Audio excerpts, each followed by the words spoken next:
자, 하나님 말씀 같이 봅니다. 고린도전서 3장 10절에 17절 말씀입니다.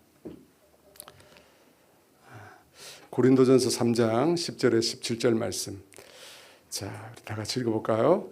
내게 주신 하나님의 은혜를 따라 내가 지혜로운 건축자와 같이 틀을 닦아두매 다른 이가 그 위에 세우나 그러나 각각 어떻게 그 위에 세울까를 조심할지니라. 이 닦아둔 것 외에 누가 이 터는 곧 예수 그리스도라. 만일 누구든지 금이나 음이나 보석이나 나무나 풀이나 짚으로 이 터 위에 세우면 각 사람의 공적이 나타날 터인데 그날이 공적을 밝히리니 이는 불로 나타내고 그 불이 각 사람의 공적이 어떠한 것을 시험할 것임이라.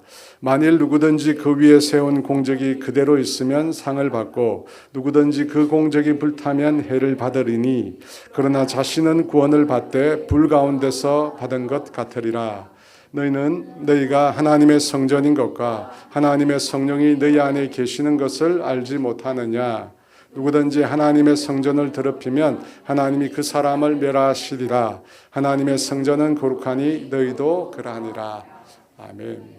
여러분 더우시죠? 안 더우세요? 더우시면 에어컨 트시라고 제가. 지난 금요일 날 사역자에 관한 내용을 다루었습니다. 왜 고린도 교회를 향하여 사도 바울이 사역자에 관한 말씀을 하셨을까요?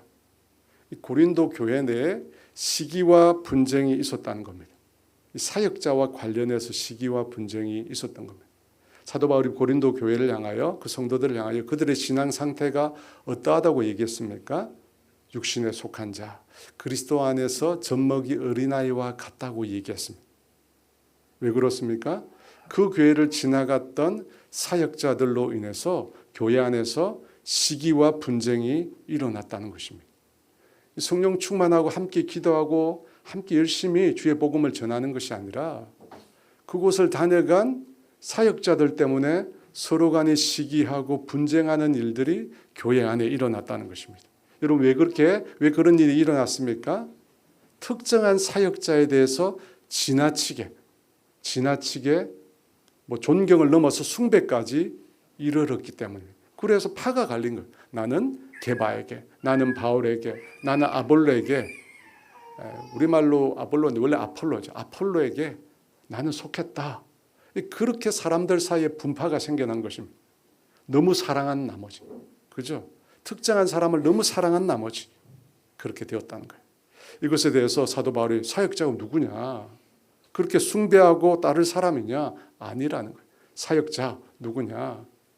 디아코니아 하는 자라. 디아코니아. 이 단어를 잘 기억하시고 디아코니아. 이 단어에서 모든 직분이 나왔어요. 디아코니아. 뭐 하는 자입니까? 섬기는 종. 그냥 섬기는 자가 아니라 섬기는 종입니다. 음식을 먹을 때 옆에 서서 그 음식 먹는 것을 서빙하는 웨이트리스. 그죠? 그 사람을 가리키는 표현. 주님의 교회를 섬기는 종. 사역자가 누구냐? 주님의 교회를 섬기는 종이라는 거예요. 근데 우리가 종이라고 그러면 뭔가 이렇게 존중하는 것이 아니라 하대하는 느낌이 들잖아요. 그럼에도 그와 같은 표현을 사용한 이유는 예수님께서 우리 가운데 섬기는 종으로 오셨기 때문에 예수님께서 섬기는 종으로 오셨어요.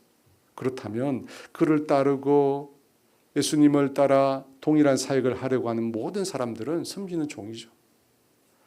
사랑하는 여러분, 사역자들은 성도들에게 사랑받고 존경받을 수 있습니다. 하지만 그들의 본분은 섬기는 거예요. 말씀으로 기도로 더 섬기는 겁니다. 그러니까 지나치게 숭배해서는 안 됩니다. 우리가 진정으로 숭배하고 예배할 대상은 누굽니까? 오직 하나님밖에 없어요. 오직 예수 그리스도 그리고 그분의 십자가만 자랑해야 되지. 여러분 사람을 그 하나님의 자리에 놓게 되면 그때부터 문제가 생기는 거예요. 그래서 제가 이 사역자에 대한 숭배가 난 가장 큰 문제가 뭐라고 그랬죠? 감사합니다. 여러분 잊어버려야지 제가 또 한 말이 있잖아요. 이단과 사이비가 출현해요. 여러분, 인간에 대한 지나친 숭배가 결국 이단과 사이비를 출현하게 만든 거예요. 그래서 사람에 대한 신격화, 절대화, 여러분 이것은 잘못된 신앙으로 100% 갑니다. 100% 가요. 그래서 사람을 가스라이팅하기 가장 좋은 그런 것이 바로 종교 집단이에요. 그래서 모든 이단과 사이비는 다 가스라이팅하는 거예요. 처음 가스라이팅. 그래서 그 사람들의 영혼을 혼란스럽게 만들고, 그죠? 매이게 만들고, 떠나지 못하게 만들고. 그래서 그런 사람들을 착취하잖아요. 그 시작이 어디냐? 잘못된 사역자에 대한 이해 때문입니다. 섬기는 종으로 있다. 그것에서 벗어나서 그 사람들을 숭배하고, 그죠? 그런 문제에서 출발했습니다. 그런 짓을 하는 사람들을 가리켜 주님이 이런 말씀하셨어요. 16, 17절 말씀 같이 읽어볼까요? 너희는 너희가 하나님의 성전인 것과 하나님의 성령이 너희 안에 계시는 것을 알지 못하느냐? 누구든지 하나님의 성전을 더럽히면 하나님이 그 사람을 멸하시리라. 하나님의 성전은 거룩하니 너희도, 여러분, 하나님의 성전을 더럽히면 그 사람 멸합니다. 하나님 절대 여러분 사람을 절대화시키면 안 됩니다. 오직 우리는 예수 그리스도 그리고 그분의 십자가만 자랑해야 돼. 두 번째, 사역자들이 누군가. 첫 번째는 섬기는 종, 두 번째는 누군가. 통로론. 하나님께서 그에게 특별한 은사 그리고 사명을 주셔서 어떻게 합니까? 다른 사람을 세워가는 일에 쓰임을 받는다는 거예요. 그래서 9절에 이런 말씀이 있어요. 우리 같이 읽어볼까요?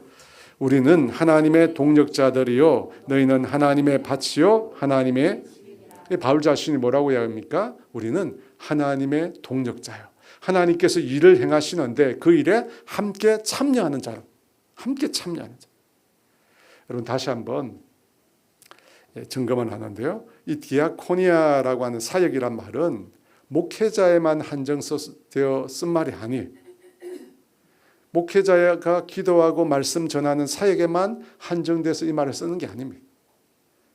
여러분이 몸된 교회를 섬기는 구제, 봉사, 안내, 양육, 찬양, 이 모든 일들이 디아코니아입니다. 모든 일. 그러니까 여러분들이 지금 모두가 디아코니아하고 있습니다. 디아코니아. 우리 모두가 하나님이 주신 은사와 사명을 따라서 하나님의 동력자로 교회 안에서 디아코니아 하고 있습니다. 하나님이 행하시는 일에 우리가 함께하는 것입니다. 그래서 옆 사람하고 인사해 볼까요? 당신은 하나님의 동력자입니다. 기분 안 좋은 일 있으세요? 왜 이렇게? 여러분 모두가 하나님의 일에 함께 참여하도록 부르심을 받은 자입니다. 여러분 이것을 분명히 해야 돼요. 자, 10절 11절 말씀 같이 볼까요? 같이 있습니다. 내게 주신 하나님의 은혜를 따라 내가 지혜로운 건축자와 같이 틀을 닦아둠에 다른 이가 그 위에 세우나 그러나 각각 어떻게 그 위에 세울까를 조심할지니라. 이 닦아둔 것 외에 다른 틀을 닦아둘 자가 없으니 이 틀은 곧 고린도전서는 교회 생활 전반에 관해서 말씀하고 있습니다. 교회 생활 전반. 근데 방금 읽은 구절에 보면 이 교회가 무엇이라고 나와 있습니까? 바울은 교회의 기초, 교회의 터가 그리스도가 교회의 터라고 합니다. 기초라고 합니다. 우리가 믿는 예수 그리스도가 이 교회라고 하는 공동체의 기초가 됩니다. 근데 그 그리스도 외에 다른 터를 둘 수 없다는 말입니다. 우리가 지금 생각할 때 너무 당연한 거죠. 예수님이 모든 우리 예수 믿는 교회 공동체의 기초가 되고 터가 되는 건 너무나 당연한 일이에요. 그런데 왜 그리스도가 교회의 기초일까요? 그죠? 천주교에서는 로만 카톨릭에서는 안타깝게도 그죠? 그리스도 외에 베드로라고 하는 교황이 교회의 터가 되고 있는데 우리가 읽는 성경 말씀은 분명히 그리스도가 교회의 기초, 그리스도가 교회의 터라고 분명히 말씀합니다. 이 16절 말씀 다시 한번 읽어볼까요? 너희는 너희가 하나님의 성전인 것과 하나님의 성령이 너희 안에, 여러분 이 말씀을 잘 보세요. 너희는 하나님의 성전, 너희는 하나님의 성전이라고 합니다. 여기서 너희는 누구죠? 고린도 교회 성도들을 가르치는 2인칭 복수 대명사입니다. 너희가 하나님의 성전이라고 합니다. 너희가 하나님의 교회라고 하지 않고 너희가 하나님의 성전이라고 합니다. 이 너희라고 하는 고린도 교회가 이꼴 하나님의 성전이랍니다. 여러분, 교회가 하나님의 성전이래요. 여러분, 이게 무슨 말일까? 교회가 하나님의 성전이라고 좀 표현하고 있습니다. 아니, 성전이라고 하는 말은 구약 성경에 나오잖아요. 출애굽할 당시에 최초로 하나님께서 모세에게 명령해서 하나님의 언약궤를 모시는 성막을 만들라고 했습니다. 그죠? 그리고 1년에 한 차례 대제사장이 그 언약궤가 놓여 있는, 하나님의 궤가 놓여 있는 지성소 안에 들어가서 인간의 죄를 대속했습니다. 인간의 죄를 속했습니다. 그러니까 성전이 나중에 성막이 성전이 되잖아요. 그곳에는 하나님의 언약궤, 하나님의 임재가 실제하는 곳이었습니다. 그리고 인간의 죄를 그곳에 들어가서 속죄함으로 하나님과 화목을 이루는 장소. 여러분, 그곳이 성전이었습니다. 다시 한번 말해볼게요. 성막 성전은 하나님의 임재가 실제하는 곳입니다.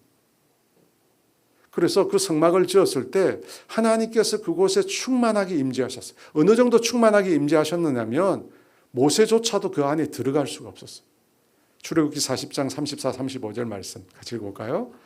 구름이 회막이 덮이고 하나님의 영광이 성막에 충만하며 모세가 회막에 들어갈 수 없었으니 이는 구름이 회막 위에 덮이고 하나님의 영광이 성막에 여러분, 하나님의 임재가 성막 안에 충만했어요. 그 성전 안에 충만했어요. 그런데 오늘 성경에서 뭐가 성전이라고 얘기합니까? 예수를 믿는 교회가 성막이고 성전이라고 합니다. 너희가 성전인 것과 라고 말합니다.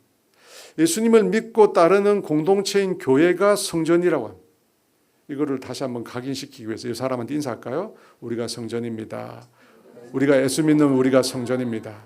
여러분, 우리가 성전이에요. 여러분, 구약에서 말하는 성전, 성막의 개념이 신약에 들어오면서 바뀌었어요. 구약의 성전은 어디입니까? 장소죠. 하나님을 만나는 특정한 장소, 인간의 죄를 속죄하고 하나님과 화목하는 특정한 장소가 성막 성전이었습니다. 그런데 이 개념이 신약에 들어와서 어떻게 됩니까? 하나님을 예배하고 섬기는 예수 믿는 공동체인 교회가, 사람들의 모임인 교회가 성전이래. 장소가 아니라 사람들의 모임이 성전이라고 그 개념이 바뀌었습니다. 여러분, 이걸 누가 바꿨죠?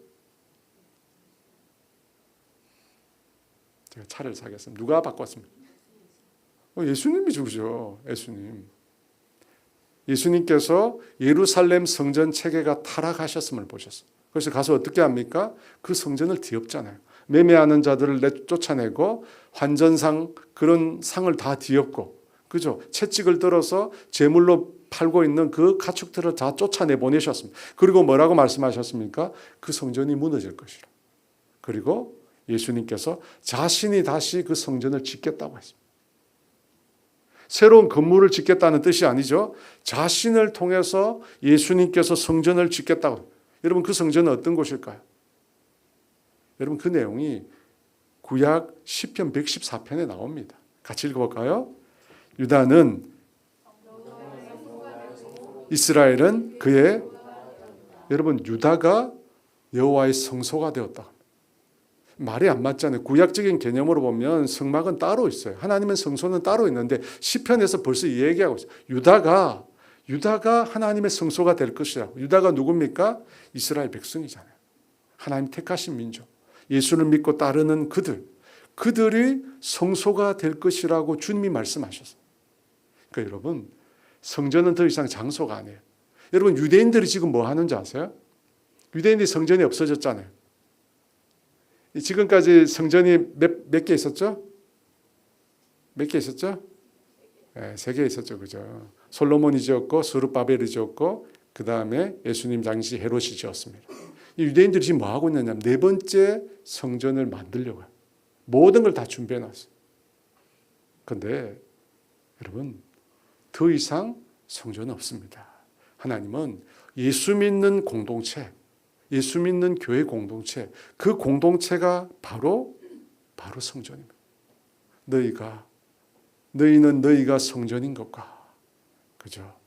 그리고 그 성전 가운데 누가 계십니까? 하나님이 계시죠. 하나님 계시죠. 그리고 예수님 말씀하셨잖아요. 두세 사람이 내 이름으로 모인 곳에 내가 그들 중에 있느니라. 여러분 믿으십니까? 여러분 주님이 이곳에 계십니다. 이곳에 계십니다. 더 이상 장소가 아니라 예수를 믿는 사람들이 모여서 하나님을 예배하는 그 현장 가운데 주님께서 임재하십니다. 왜? 그곳이 성전이기 때문에. 그래서 더 이상 눈에 보이는 성전은 존재하지 않습니다. 그것을 요한이 요한계시록 21장 3절에 이렇게 말합니다. 같이 읽어볼까요? 내가 들으니 보좌에서 큰 음성이 나서 이르되 보라 하나님의 장막이 사람들과 함께 있음에 하나님이 그들과 함께 계시리니 그들은 하나님의 백성이 되고 하나님은 친히 그들과 함께 하나님의 장막이 하나님의 성막이 사람들과 함께 있습니다. 보이는 성막이 아니에요. 하나님이 예수 믿는 그 사람들과 함께 있습니다. 여러분 그곳이 성전이에요. 그곳이 오늘날 교회입니다. 예수님께서 바로 그런 새로운 성전을 만드시려고 한 거예요. 영적 이스라엘, 예수 믿는 사람들을 통해 새로운 성전을 만드시려고. 그러니까 여러분 당연히 교회의 기초는 누굽니까? 당연히 예수님일 수밖에 없죠. 사랑하는 여러분, 성전은 하나님의 임재가 있는 것입니다. 모세가 성전을 처음 짓고 나서 하나님의 임재가 너무 충만. 그래서 그곳에 모세가 들어갈 수가 없었습니다. 여러분, 주님의 성전은 그런 곳이 돼요. 오늘 우리가 모여서 예배하는 이곳에는 하나님의 임재가 가득해야 돼요. 여러분, 그 임재 가운데 하나님을 만나잖아요. 그죠? 하나님을 만나요. 그 임재 가운데 하나님을 나중에 기도하겠지만 저와 여러분이 섬기고 또 우리가 사역하는 이 교회가 하나님의 임재가 가득해야 돼요. 그리고 여러분 자신이 하나님의 임재가 충만한 사람이 돼요. 저는 그걸 늘 기도하거든요. 하나님, 나는 하나님의 임재가 충만한 사람이 되게 해주세요. 여러분, 바벨론이 그 유다를 멸망시키고 난 다음에 유다에 있는 아주 뛰어난 귀족들을 다 데리고 갔잖아요. 여러분, 그 귀족들 중에 다니엘이라고 하는 사람이 뽑힙니다. 그런데 다니엘을 가리켜서 나중에 바벨론에 있는 모든 귀족들과 왕이 이 다니엘을 가리켜 어떤 표현을 썼냐면 성경에 찾아보세요. 하나님의 신이 가득한 사람. 하나님의 신이 가득. 그 안에 하나님의 영이 계신 자라고. 여러분, 우리는 하나님의 영이 충만한 자, 하나님의 임재가 가득한 사람이 돼. 누구를 만나듯이. 여러분, 교회 가운데 하나님을 만나는 것, 하나님의 임재가 가득한 이유는 예수 그리스도 때문입니다. 나는 곧 길이요 진리요 생명이 나로 말미암지 않고는 아버지께로 올 자가 없느니라. 예수님을 통해서 우리가 하나님을 만납니다. 그래서 그 성전의 기초, 그 성전의 터는 예수님일 수밖에 없어요. 사랑하는 여러분, 교회는 사람이 기초가 되면 안 됩니다. 오직 예수 그리스도, 오직 예수 그리스도. 여러분, 사람이 기초가 되면 그 교회 망하는 겁니다. 사람이 주인이 되면 그 교회 망하는 거예요.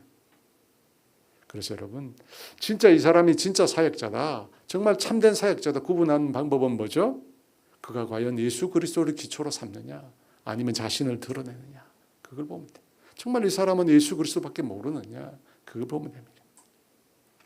그 교회에 대해서 오늘 그 다음에 이런 말씀이 있습니다. 12절부터 15절 말씀, 오늘도 중요한 핵심인데요. 같이 읽어볼까요? 만일 누구든지 금이나 은이나 보석이나 나무나 풀이나 지프로 이 터 위에 세우면 각 사람의 공적이 나타날 터인데 그날이 공적을 밝히리니 이는 불로 나타내고 그 불이 각 사람의 공적이 어떠한 것을 시험할 것임이라. 만일 누구든지 그 위에 세운 공적이 그대로 있으면 상을 받고 누구든지 그 공적이 불타면 해를 받으리니 그러나 자신은 구원을 받되 불 가운데서 받은 것 같으리라. 여러분, 그리스도라고 하는 기초 위에 그 다음에 건물을 세웁니다. 건물을 세워. 그런데 어떤 재료를 가지고 건물을 세우느냐? 그죠? 단단한 금이나 은이나 보석으로 하느냐? 아니면 풀이나 지푸라기나 나무로 하느냐? 나무로 하느냐? 예수 그리스도라는 기초 위에 건물을 세워요. 근데 여기서 말하는 건축 재료 있잖아요. 금이나 은이나 보석이나 나무나 풀이나 집이나, 여러분 이건 뭘 말할까요? 그 뒤에 보면 마지막 때 불로 하나님이 그것을 한번 이렇게 테스트하는데, 불로 했을 때 남는 게 있고 사라지는 게 있다고 나옵니다. 그죠?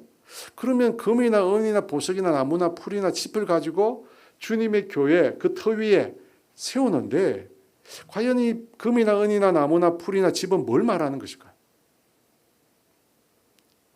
우리 각 사람이 주님의 교회를 세워가는 재료입니다. 그러면 여러분은 무엇을 가지고 주님의 몸된 교회를 세우고 있습니까? 무엇을 가지고? 사랑?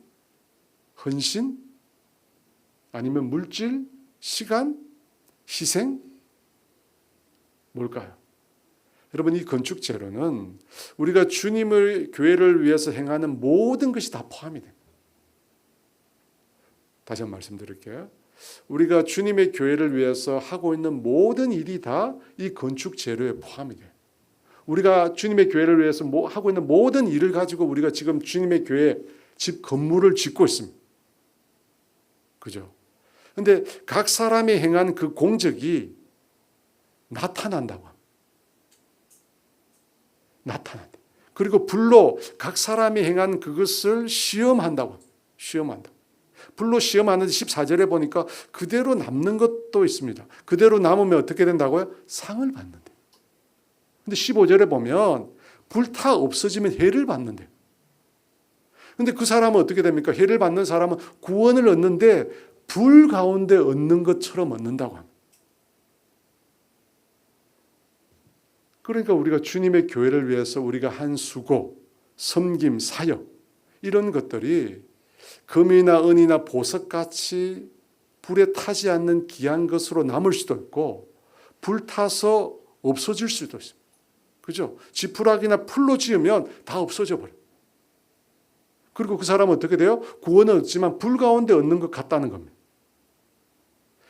23절에 보면 우리가 주님의 교회를 위해서 흘린 그 공적에 대해서 심판이 있을 것을 말씀합니다. 13절 한번 읽어볼까요? 각 사람의 공적이 나타날 터인데 그날이 공적을 밝히리니 이는 불로 나타내고 그 불이 각 사람이 공적이 어떠한 것을 시험할 것임이라. 여러분, 불은 시험을 말합니다. 이 심판의 불이 예수님의 터 위에 세워진 이 건축 재료들을 다 태워볼 거예요. 태워보면 그때 보면 이 재료가 어떤 건지를 알 수 있다는 거예요. 불에 타서 없어지는 건지 아니면 불 가운데 그대로 남아있는 건지 그때 분명히 나타난답니다.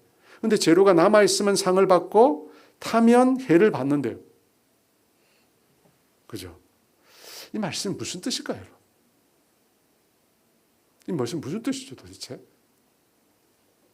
주님의 교회를 위해서 내가 애쓰고 수고해서 주님의 교회를 짓는데 마지막 때 하나님이 불로 심판을 해본다는 거예요. 그런데 그것이 불이 안 타고 그대로 다 남아있으면 하나님께 상을 받는데, 그런데 다 타 없어지면 그때 주님으로부터 해를 받게 됩니다. 그런데 구원을 받긴 받았는데 그러면 불 가운데서 막 받는 것처럼 받는다. 이 말씀을 보면 우리가 조금 헷갈릴 수 있어요. 여러분, 우리가 예수를 믿음으로 구원을 얻습니다. 여러분, 맞죠? 그런데 그 구원은 우리의 노력이나 우리의 공로 때문이 아닙니다. 그죠? 하나님이 우리를 선택하셨어요. 우리를 불러주셨어요. 하나님이 전적으로 하신 겁니다. 그죠? 나에게는 없는, 내가 한 것이 아닌 하나님의 전적인 선택이고 하나님의 역사입니다. 구원받음에 있어서 나에게 어떤 조건이 없습니다. 그래서 우리는 그것을 가르쳐 뭐라고 얘기합니까? 은혜라고 하잖아요. 내가 한 게 아무것도 없어요. 은혜란 말은 자격이 안 된다는 거예요. 내가 할 만한 걸 내세울 게 없다는 거예요. 자랑할 만한 게 없다는 거예요. 하나님의 은혜로 우리를 구원을 베풀어 주신 겁니다. 그런데 12, 15절 말씀해 보면 구원받는 우리에게 심판이 있다고 말씀하거든요. 주님의 교회를 위해서 행한 모든 것에 대해서 상을 받는 경우도 있는데 그렇지 않는 경우도 있답니다. 이 말씀은 무슨 뜻일까요? 여러분, 이것을 가지고 천국에 가면 사람에 따라 차등이라고 하는 것이 존재한다라고 주장합니다. 어떤 사람은 분명히 상 받기도 하고 어떤 사람은 불 가운데 겨우 구원만 받는다고 했잖아요. 그러니까 천국 가서 상급이 다르다. 상을 받는 경우도 있고 겨우 구원만 받아서 천국 가는 경우도 있으니까 상급의 차등이 있다는 거예요. 그러니까 여러분 천국 가면 좋은 자리가 있고 안 좋은 자리가 있어요. 그죠? 상을 받는 자는 의리의리한 그죠? 집을 가지고 사는 사람도 있고 불 가운데 겨우 구원을 받는 자, 이 사람들을 옛날에 뭐라고 얘기했냐면 개틀 모자와 라면 박스로 된 집에 산다고 그랬어요. 여러분 어떻게 생각하십니까? 내가 구원을 얻는 것과 천국에서 누릴 상급의 차이가 있다. 그건 좀 다른 문제다. 과연 그런가요? 여러분 분명히 교회를 세우는 건축 자재에는 차이가 있습니다. 그죠? 금이나 은이 있고 지푸라기에 풀가 있습니다. 그런데 그 공적에 따라서 천국에서 우리가 누리게 될 삶에도 차이가 있는 것일까요? 그래서 천국에서 좋은 목에, 아주 좋은 목에 좋은 집에 살기 위해서 우리가 이 땅에서 더 많이 수고하고 열심을 내어야 되는 것일까요? 이 땅에서 더 많이 수고하고 열심을 내면 정말 천국의 딱 가운데 센트럴에 정말 좋은 집에 살게 되는 것일까요? 여러분 어떻게 생각하십니까? 옛날에 그런 얘기 많이 했어요. 상급 있다고, 열심히 주를 위해서 살아라고, 복음을 전하고 뼈를 갈아서 열심히 주를 위해 살으라고. 그래야지 천국에 가면 센트럴에 집을 얻는다고. 안 그러면 외곽에 그런 얘기 했었어요. 여러분 어떻게 생각하십니까? 여러분 성경에 보면 분명히 받는 상의 차등이 있습니다. 누가복음 19장 16에서 19절 말씀 같이 읽어볼까요? 그 첫째가 나와 이르되 주인이여 당신의 한 머나로 열 머나를 남겼나이다. 주인이 이르되 잘하였다 착한 종이여 내가 지극히 작은 것에 충성하였으니 열 고을 권세를 차지하라 하고 그 둘째가 와서 이르되 주인이여 당신의 한 머나로 다섯 머나를 만들었나이다. 주인이 그에게도 이르되 너도 다섯 고을을 차지하라 하고 한 비유에서 예수님이 한 기인이 왕위를 받기 위해서 먼 나라로 갔다고 합니다. 그때 10명의 종들을 불러서 각기 10머나를 주면서 주인이 올 때까지 열심히 장사하라고 했습니다. 그리고 나서 주인이 돌아왔습니다. 그때 첫째 종이 와서 주신 한 머나를 가지고 10머나를 남겼다고 했습니다. 그래서 주인이 어떻게 합니까? 지극히 작은 것에 충성했다고 말하면서 10고을을 맡깁니다. 그 후에 한 머나로 5개를 남겼다고 두 번째 종이 찾아옵니다. 그에게는 뭐라고 얘기합니까? 5고을을 맡으라고 합니다. 그들이 남긴 머나에 따라서 그들에게 주어진 상이 달랐습니다. 여러분 이것을 보면 얼마나 수고했느냐, 어떻게 수고했느냐에 따라 주어지는 상이 다릅니다. 여러분 이 말씀을 근거로 천국에 차등이 있다. 상급론을 얘기합니다. 그런데 성경의 또 다른 부분에 보면 또 다른 주장이 있습니다. 대표적인 예화가 제가 참 좋아하는 예화인데 포도원 농부의 비유입니다. 포도원 주인이 일용 노동시장에 아침 일찍 나갔어요. 보니까 일을 하고 싶은 사람들이 있거든요. 그 사람을 채용해서 자신의 포도원에서 하루 종일 일하게 합니다. 근데 제3시, 우리 시간으로 9시에 나가보니까 또 일이 없어서 빈둥거리고 있는 사람이 있습니다. 그들을 불러서 채용해서 다시 주인이 자기의 포도원에 들어가서 일하게 합니다. 제6시, 12시에도, 제9시, 오후 3시에도, 그리고 마지막에 11시, 오후 5시. 에도 나가보니까 일꾼이 있어요. 그들을 고용해서 포도원에서 일을 하게 합니다. 드디어 12시, 6시가 되니까 일과가 끝났습니다. 그래서 포도원에서 일을 한 모든 일꾼들에게 품삯을 지불합니다. 어떻게 얼마를 지불합니까? 제일 마지막에 11시에 온 사람부터 시작해서 아침 일찍 0시에 온 사람까지 모두 얼마를 지불해요? 똑같은 한 데나리온을 지불합니다. 분명히 일꾼이 들어와서 일한 시간은 각기 다른데 주인은 모든 일꾼에게 동일한 임금을 지불합니다. 왜 주인은 모든 일꾼에게 동일한 임금을 지불했을까요? 여러분, 일한 시간이 다르잖아요. 일한 시간이 달라. 그런데 왜 하루 품삯인 한 데나리온의 임금을 지불했을까요? 바로 은혜라고 하는 것을 강조하기 위해서. 은혜. 여러분, 본문에 나오는 이 포도원 일꾼들 중에 단 한 사람도 사실은 주인으로부터 한 데나리온을 받을 자격이 다 되는 사람은 없습니다. 주인이 일단 불러주지 않았다면 어떻게 해요? 그 누구도 일을 할 수 없잖아요. 아무리 자기가 일하고 싶어도 주인이 불러주지 않았으면 일할 수 없는 거예요. 그래서 이 한 데나리온을 받을 수 있는 자격이 되는 사람은 아무도 없습니다. 주인이 그들을 채용해 준 거예요. 주인이 그들에게 은혜를 베풀어 준 거예요. 그런 점에서 본질적으로 이 예화는 많이 일한 사람과 적게 일한 사람 관계없이 모두 주인에게 은혜를 입은 거예요. 그렇죠? 많이 일했거나 적게는 모두가 은혜를 받아요. 다만 많이 일한 사람이 보니까, 많이 일한 사람 입장에서 보니까, 아니 적게 일한 사람도 한 데나리온을 받으니까 자신이 충분히 보상받지 못했다고 생각할 뿐입니다. 하지만 그렇지 않잖아요. 곰곰이 생각하면 주인이 불러준 거거든요. 주인이 은혜를 준 거예요. 은혜를 주었기 때문에 한 데나리온을 받은 거예요. 그래서 주인에게 찾아가서 왜 똑같이 대우하냐라고 말을 하면 그 주인이 베푼 은혜를 무시하는 거죠.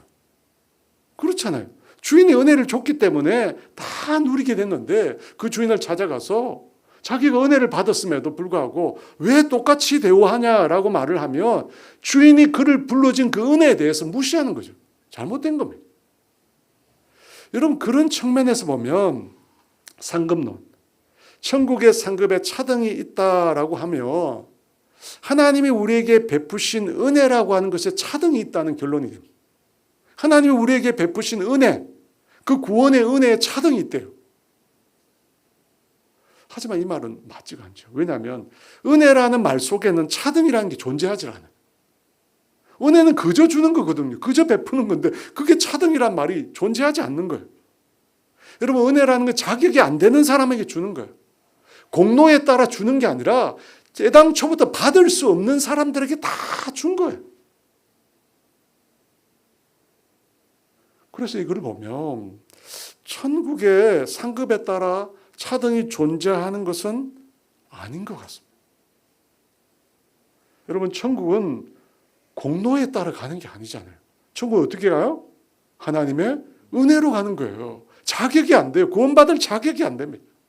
근데 하나님이 우리를 구원해 주셨어요. 무자격적인 우리에게 구원을 베풀어 주셨어요. 그래서 가는 겁니다. 그러면 여러분, 어떤 게 맞는 것 같아요? 천국에 상급이 있다?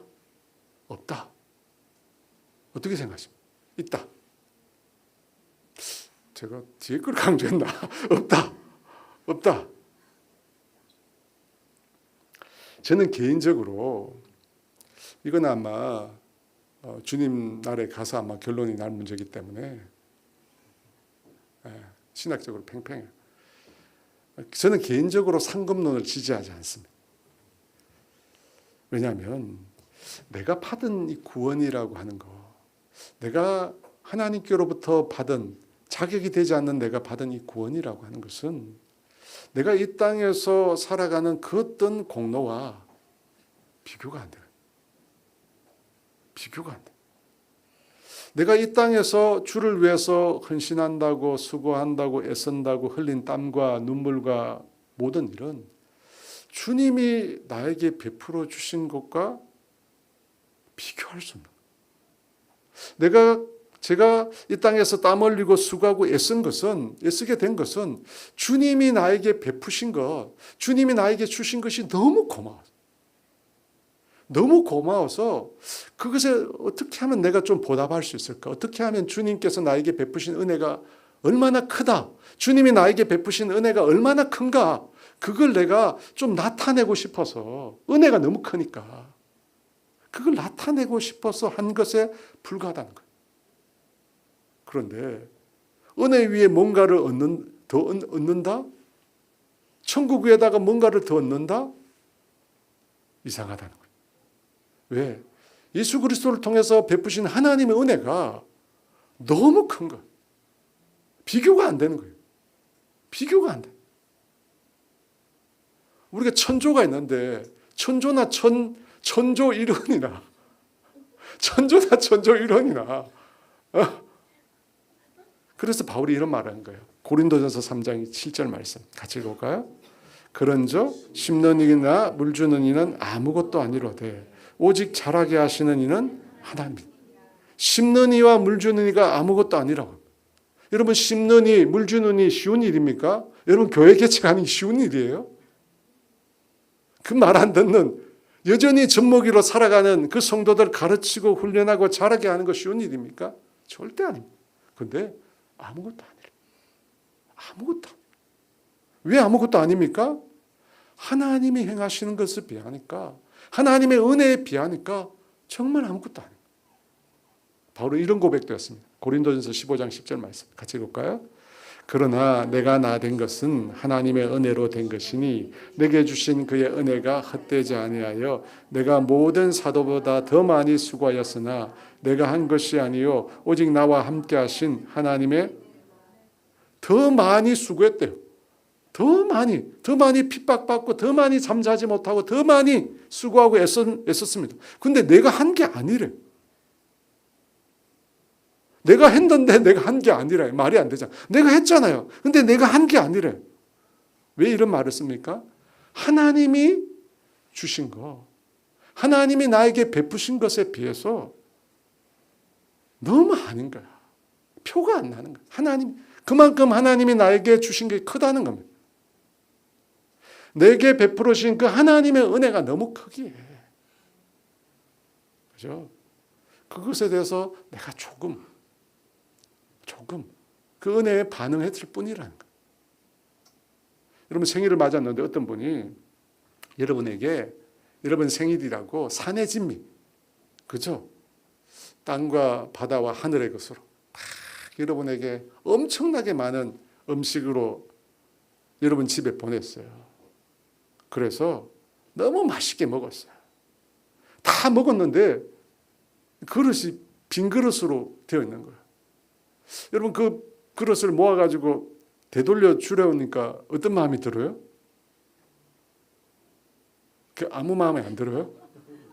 미안한 마음이 들잖아요. 나 그렇게 먹었는데, 그죠? 그냥 이거 빈 그릇으로 그냥 되돌려 주자니까 너무 미안한 거야. 그래서 뭐 합니까? 거기다 과일 몇 개를 얹어서 잘 먹었다고, 그죠? 돌려보낸 거예요. 여러분 저는 그거라고 생각해요. 하나님이 은혜 받지 못한, 은혜의 자격이 안 된 그런 자에게 하나님이 놀라운 은혜를 베푸신, 그 은혜가 너무 귀한 거예요. 그 은혜가 너무 감격스러운 거예요. 그래서 어떻게 주를 위해서, 어떻게 나에게 은혜를 베푸신 주님을 위해서 나는 뭘 할까? 나는 뭘 할까? 그래서 조금 내놓은 거예요. 여러분 그것이 금과 은과 보석과 나무와 지푸라기. 그 은혜가 너무 커서 가만히 있지는 못하겠거든요. 저는 이 위임 예배 순서지 맨 마지막에 나오는 이 말씀을 참 좋아하는데 우리 같이 한번 읽어볼까요? 너희 중 누구에게 밭을 갈거나 양을 치거나 하는 종이 있어 밭에서 돌아오면 그들어 곧 와 앉아서 먹으라 말할 자가 있느냐? 도리어 그들어 내 먹을 것을 준비하고 띠를 띠고 내가 먹고 마시는 동안에 수종 들고 너는 그 후에 먹고 마시라 하지 않겠느냐? 명한 대로 하였다고 종에게 감사하겠느냐? 이와 같이 너희도 명령 받은 것을 다 행한 후에 이르기를 우리는 무익한 종이라 우리가 하여야 할 일을 한 것뿐이라 할지니라. 여러분 이 말씀에 우리의 사역과 사역자의 태도와 자세에 관한 말씀이 나와요. 무익한 종이라. 저는 이게 다른 뜻이 있을까? 원문에는 무슨 뜻이 있을까 찾아봤거든요. 쓸데없는 아무짝에 쓸데없는 종이라는 뜻이에요. 이 종이 밭을 갈고 양을 치다가 집에 돌아왔어요. 그런데 주인이 먹다가 여기 와서 함께 먹으라고 말하지 않는다는 거예요. 종이니까. 대신 뭐라고 얘기합니까? 너 먹을 거 준비하고 그리고 와서 내가 먹는 동안 수종을 들어라. 그죠? 그리고 난 다음에 너 먹으라는 거예요. 우리 시대는 종이 없으니까 이게 우리가 다가오지 않는데 그렇게 한다는 거예요. 주인이 자기가 할 걸 다 시키고 난 다음에 그 다음에 너 할 거 하라는 거예요. 그렇게 한다고 해서 그 종에게 감사를 표하겠느냐? 그렇게 하지 않는다는 거예요. 종으로서 어떻게 해요? 당연한 거라는 거예요. 종이란 신분에 당연한 거라는 거예요. 일하고 돌아와서 주인을 섬기고 그리고 나서 자기 밥 먹는 거. 여러분 이게 당연한 거예요. 당연한 거. 상 받을 일이 아니라는 거예요. 상 받을 일이 아니래요. 그러니까 제가 주님의 교회를 섬기고 여러분이 그렇게 섬기고 상 받을 일이 아니에요. 당연한 거예요. 하나님이 나에게 베풀으신 은혜, 하나님이 나에게 베풀으신 그 사랑, 그걸 생각하면 그냥 조금 내놓는 거예요. 그걸 가지고 내가 이렇게 했다고. 상 받을 일이 아니라는 거예요.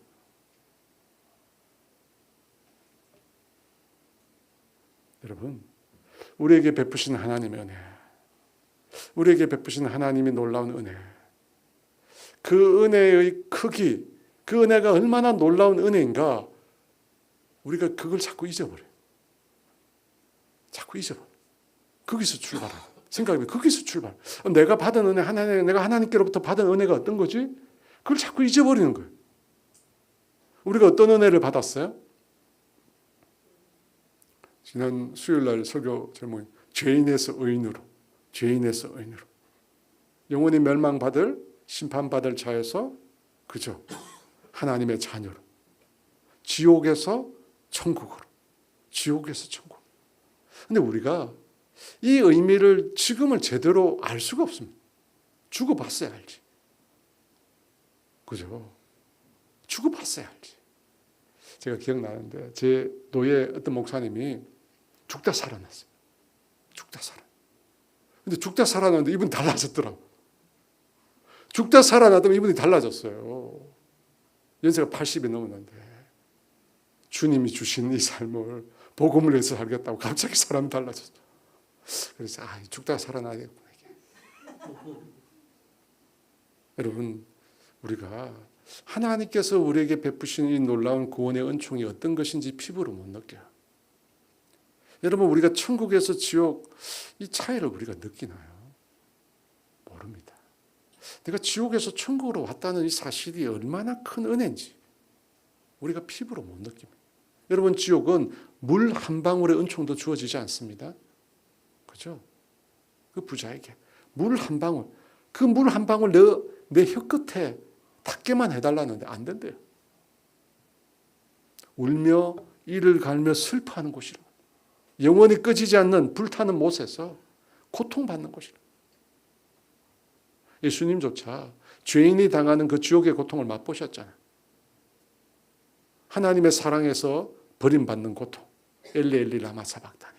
그 고통이 얼마나 큰지 예수님께서 외마디 비명을 지르셨습니다. 그런데 그 지옥으로부터 주님이 우리를 낙원으로 옮겨주셨어요. 그런데 우리는 천국도 뭔지 잘 몰라. 안 가봤거든. 천국도 안 가봤잖아요. 그런데 분명한 것은 우리가 이 땅에서 누리는 모든 것을 다 합해도 천국과 비교할 수 없다는 겁니다. 그런데 우리가 이 땅에서 누리는 모든 것을 다 합해도 그것보다 훨씬 더 좋은 천국을 주님께서 우리에게 주시기를 기뻐하신다. 주신대. 그런데 문제는 그걸 우리에게 약속해 주셨는데 그 구원의 은혜를 우리가 피부로 느끼지 못합니다. 근데 솔직히 말하면 우리가 처음 예수님을 만났을 때는 감격이 있었거든요. 그때는 막 진짜 감격이 있었어요.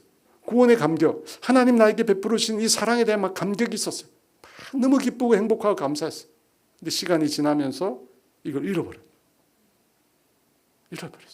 정말 힘들 때, 정말 힘들 때 교회 그 바깥에 밤하늘에 있는 그 십자가만 봐도 막 위로가 되고 주님이 여전히 우리가 함께 계시구나 막 위로가 되고 힘이 됐는데 지금은 냉랭한 거. 냉랭해. 정말. 여러분 성경에 보면 값비싼 진주 얘기, 아주 좋은 진주 얘기가 나옵니다. 마태복음 13장 45, 46절 말씀 읽어볼까요? 또 천국은 마치 좋은 진주를 구하는 장사와 같으니 극히 값진 진주 하나를 발견하며 가서 자기의 소유를 다 팔아 그 진주를 사느니라. 여러분, 천국이라는 진주는 우리가 절대 살 수 없는 거예요. 절대 살 수 없는 거예요. 근데 그걸 주님이 우리에게 주셨어. 주님이 우리에게 주셨어. 여러분, 그러면 우리가 어떻게 해야 되죠? 그 천국을 구하고 바라는 삶을 살아야 돼요. 이 땅이 아니라 위의 것을 찾으라고요. 위의 것을. 여러분, 천국은 어떤 곳입니까? 천국은 말로 다 표현할 수 없는 기쁨이 넘치는 곳이라고 합니다. 찰나적인 쾌락이 아니라 영혼 깊은 곳에서 정말 솟아나는 참된 기쁨을 맛보는 곳이라고 합니다. 그 기쁨은 주님과 함께할 때 느끼는 것인데요. 그걸 경험한 다윗은 이런 얘기를 했습니다. 시편 16편 11절 읽습니다. 충만한 기쁨이 있고 주의 오른쪽에는 영원한 주님 앞 충만한 기쁨. 그냥 기쁨이 아니야. 기쁨 중에 최상위 기쁨. 영원한 즐거움. 한순간 끊어지는 즐거움이 아니야. 영원한 즐거움. 여러분, 그것뿐이겠습니까? 여러분, 천국은 온갖 축복으로 가득 차 있습니다. 요한계시록 21장에 보면 새 예루살렘에 대한 묘사가 나오는데 거기 보니까 천국은 보석으로 이 상징이죠. 보석. 가장 값진 것으로 다 가득 차 있습니다. 12문 위에 12지파의 이름과 12기초석에 12사도의 이름이 적혀 있고 대신에 천국에 성전이 없다고 했죠. 왜? 하나님이 우리와 함께 하시니. 여러분, 그곳에는 해와 달의 비침도 없다. 쓸모없대요. 하나님의 영광이 비치니까. 수정같이 맑은 생명수 강이 흐르는데 그곳에 생명나무가 있어요. 달마다 열매를 맺어요. 그 열매는 얼마나 달까. 그리고 그 잎사귀로는 만국을 치료한대. 다시는 저주가 없다. 다시는 슬픔도 없다. 다시는 고통도 없다. 밤이 다시는 없다는 거예요. 그런데 그 천국을 하나님이 선택하여 은혜로 구원하신 우리에게 주신다는 거예요. 우리가 잃어버린 그 만국의 통치권을 우리에게 다시금 회복시켜 주신다.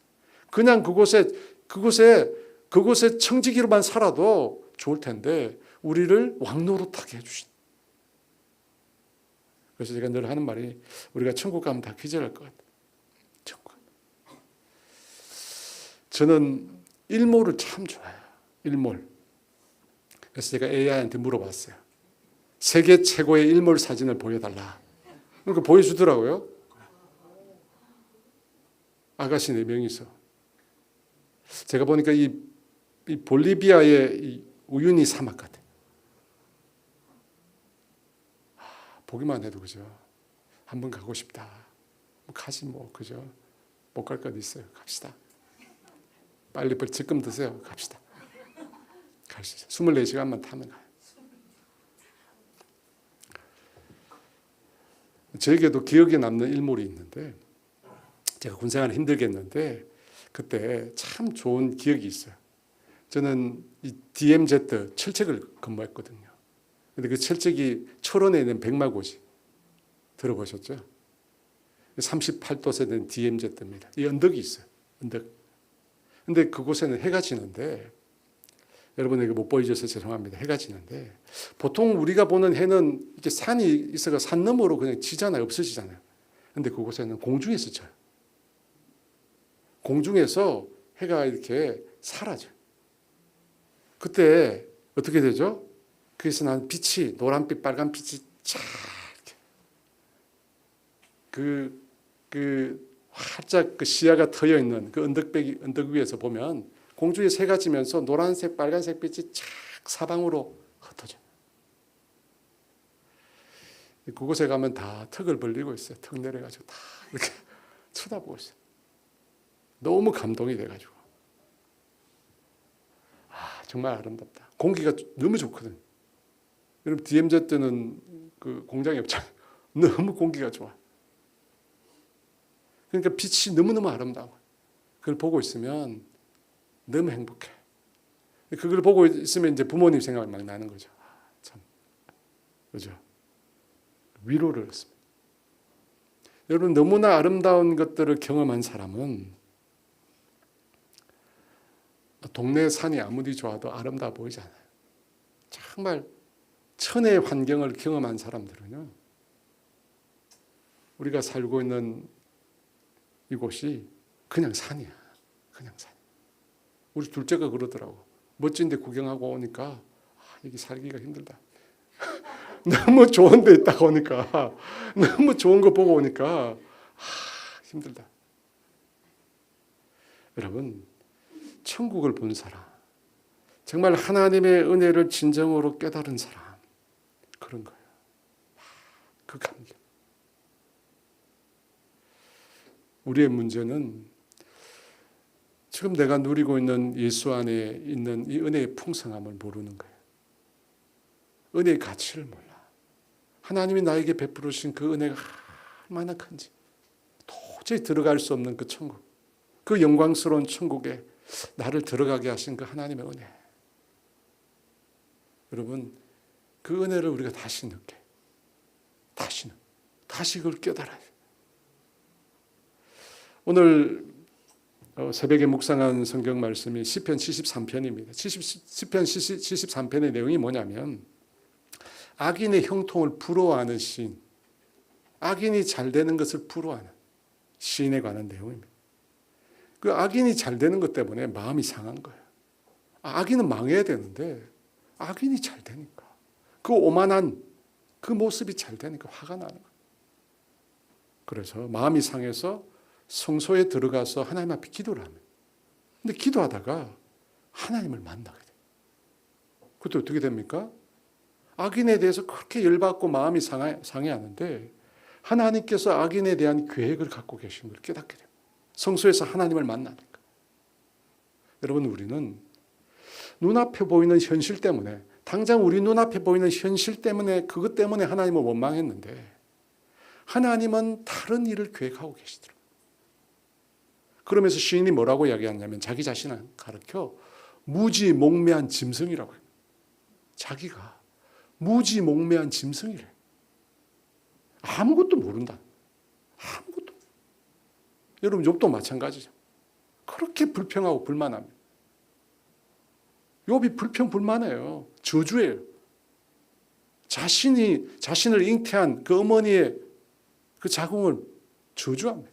차라리 태어나지 않았습니다. 원망하고 불평. 여러분, 우리도 마찬가지. 누리지 말아요. 우리도 마찬가지. 눈앞에 당장 현실만 보니까.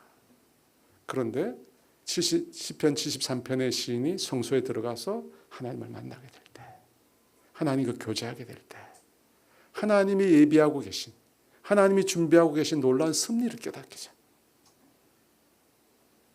성령님이 말씀하시거든. 그죠? 하나님과 교제할 때 성령님이 말씀하시잖아요. 그때 놀라운 하나님의 은혜와 섭리를 깨닫게 돼요. 고린도전서 2장 9절과 10절 말씀 같이 읽어볼까요? 기록된 바 하나님이 자기를 사랑하는 자들을 위하여 예비하신 모든 것은 눈으로 보지 못하고 귀로 듣지 못하고 사람의 마음으로 생각하지도 못하였다 함과 같으니라. 오직 하나님이 성령으로 이것을 우리에게 보이셨으니 성령은 모든 것 곧 하나님의 깊은 것까지도 통달하신. 여러분, 모르는가? 하나님과 교제하지 않으니까, 하나님의 성소에 나와서 하나님 앞에 부르짖지 않으니까 모르는 거예요. 모르니까 당장 현실만 보이는 거예요. 모르니까 당장 그냥 육신의 마음으로 사는 거예요. 그런데 하나님과 교제하는데 하나님의 성령께서 하나님의 깊은 것까지 알게 하시는 거예요. 하나님의 예비하고 계신 일들을 보여주시는 거예요. 여러분, 엘리야도 몰랐잖아요. 엘리야. 그래서 뭐예요? 자기 혼자뿐인 줄 알고 죽고 싶다. 아무리 수고하고 애썼는데도 주어진 결과가 없다고. 달라지는 것이 없다고. 근데 주님의 계획이 따로 있잖아요. 사랑하는 여러분, 하나님은 우리에게 늘 놀라운 것 주시는 분이십니다. 여러분, 우리는 늘 하나님께 기대해야 돼요. 여러분, 그렇게 하나님을 기대하고 소망하는 거 하나님을 만나야 가능한 거죠. 여러분, 구원의 은혜, 하나님 우리에게 베풀어 주신 은혜가 얼마나 큰지 우리가 알지 못해. 그래서 힘들어하는 거예요. 여러분, 우리를 위해서 예비하신, 하나님의 예비하신 놀라운 은혜와 축복을 우리가 조금이라도 믿음으로 바라볼 수 있다면 우리는 현실을 넉넉히 이길 수 있습니다. 그걸 못 보는 거죠. 그게 안 느껴져요. 왜? 하나님과 교제하지 않으니까. 성령님의 음성을 듣지 못하니까. 로마서 11장 33절에서 36절 바울이 이렇게 고백합니다. 같이 읽어볼까요? 깊도다 하나님의 지혜와 지식의 풍성함이여 그의 판단은 헤아리지 못할 것이며 그의 길은 찾지 못할 것이로다. 누가 주의 마음을 알았느냐? 누가 그의 모사가 되었느냐? 누가 주께 먼저 들여서 갚으심을 받겠느냐? 이는 만물이 주에게서 나오고 주로 말미암고 주에게로 돌아감이라. 그에게 영광이 세세히 있을지어다. 아멘. 로마서 11장이죠. 그 앞에 내용이 뭡니까? 하나님이 행하신 놀라운 구원. 그걸 경험하고 바울이 찬사로 하나님께 영광을 깊도다. 하나님의 지혜와 지식에 부여하며 측량할 수 없다. 모든 것이 하나님께로부터 나와서 하나님께로 돌아가는. 내가 받은 구원이 얼마나 큰 은혜인지. 그죠? 그걸 알게 되면 하나님을 자랑하지 않을 수 없습니다. 자랑하지. 어떻게 내 자신을 이야기해? 내 자신 이야기할 게 없어요. 하나님을 자랑하지 않을 수 없습니다. 12절 말씀 같이 읽습니다. 각 사람의 공적이 나타날 터인데 그날이 공적을 밝히리니 이는 불로 나타내고 불이 각 사람의 공적이 어떠한 것을 시험할 것임이라. 여러분, 주님이라고 하는 그리스도라고 하는 이 터 위에 우리가 건물을 짓습니다. 이 건물을 짓는 재료는 우리가 주님의 교회를 위해서 하는 모든 일이 다 이 재료라고 합니다. 재료로. 그런데 이 재료가 두 가지가 돼요. 그래서 두 가지로 구분됩니다. 하나는 나중에 불에 타지 않는 겁니다. 하나는 불에 타서 없어지는 겁니다. 도대체 여러분 그러면 타지 않는 건 뭐고 타는 건 뭘까요? 쉽게 말해서 타지 않는 거.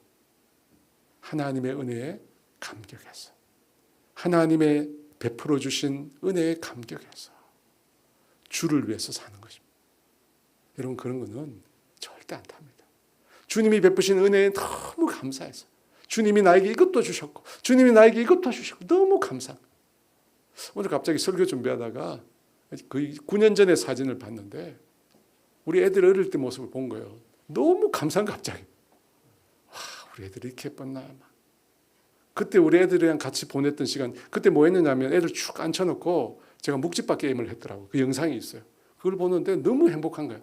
와, 이럴 때가 있었나? 이럴 때 애들하고 이렇게 즐겁게 보냈었나? 그 시간을 주신 하나님께 너무 감사한 거예요. 너무 감사해요. 여러분, 하나님의 은혜, 하나님께서 나에게 베푸신 그 축복, 그것에 대해서 감격해서 너무 좋아서 주님을 위해서 조금 내어놓는 거예요. 여러분 그것은 타지 않습니다. 타지 않아요. 반면에 타는 거 뭐죠?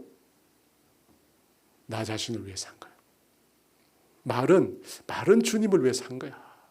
말은 주를 위해서 한다고 했어. 근데 속에는 나를 위해서 한 거야. 주님이 하라고 한 적도 없어요. 내가 하고 싶어서. 그리고 겉으로는 주님을 위해서 한다고 한 거예요. 여러분 그런 거는 다 타버려요. 주님을 위해서 한 게 아니에요. 다 타버려요. 그래서 여러분 주님을 위해서 정말로 하기 위해서는 주님과 함께 해야 돼요. 그렇잖아요 여러분. 주님을 위해서 정말 하려면 주님과 함께 해야 돼요. 주님과 교제하면서 그죠? 주님과 만나면서 주님의 뜻을 알고 주님 무엇을 원하십니까? 주님 무엇이 주님의 뜻입니까? 물으면서 그죠? 주님과 함께. 그래서 예수님이 뭐라고 하셨어요? 아버지께서 내게 하라고 하신 그 일을 내가 행하여 아버지를 영화롭게 했다. 아버지께서 내게 하라고 하신 그 일을 내가 해서 아버지를 영화롭게 했어. 그래서 여러분 주님을 위해서 일하기 위해서는 주님과 함께. 마리아와 마르다가 있습니다. 그죠? 마르다도 분명히 주님을 위해서 일합니다. 그런데 주님과 함께 하지 않았죠. 주님의 뜻대로 하지 않은 그 주님 뭐라고 하셨어요? 안 해도 된다. 한 가지만도 족하다. 그죠? 원망, 불평, 시기, 질투. 주님과 함께 하지 않으니까. 주님과 함께 하지 않으니까. 주님과 함께 하지 않으니까 시기심이 생기는 거예요. 주님과 함께 하지 않으니까 꼴보기 싫은 거예요. 안 그래요? 주님과 함께 해봐요. 누가 뭐라고 하는지 관계없어. 다 놀아도 관계없어. 그죠? 다 놀아도 관계없어. 행복해. 그 일을 하는 것이 행복해. 저는 우리 성도들이 다 그렇게 주를 위해 살았으면 좋겠어요. 주님과 함께하는 그 행복 때문에 주님의 은혜에 감격해서 주를 위해서. 그죠? 여러분 그렇게 하는 거 절대 안 탑니다. 금과 은 보석으로 주님의 집에 세워질 겁니다. 여러분 모두가 그런 타지 않는 재료로 주님의 집을 지어가시기를 원합니다. 그저 의무, 그저 사명. 목회자들은 사명이 많잖아요. 목회자로 부르심을 받았으니까. 근데 저는 그렇게 할 수 있을 줄 몰라도 여러분은 그렇게 안 했으면 좋겠어요. 저는 여러분이 정말 기뻐하셨으면 좋겠어요. 뭘 하나 하더라도. 그렇죠? 아이들을 위하여, 다음 세대를 위하여, 그죠? 성도들을 위하여 뭘 하나 하더라도 하나님이 나에게 이 귀한 일을 맡겨주셨구나. 그죠? 기쁘고 감사하다. 주님의 교회를 위하여, 주님을 위해서 내가 수고할 수 있다는 거 얼마나 행복한가. 그죠? 그 마음으로 주님을 섬기시기를 원합니다. 그렇게 하시기를 주의 이름으로 축원합니다.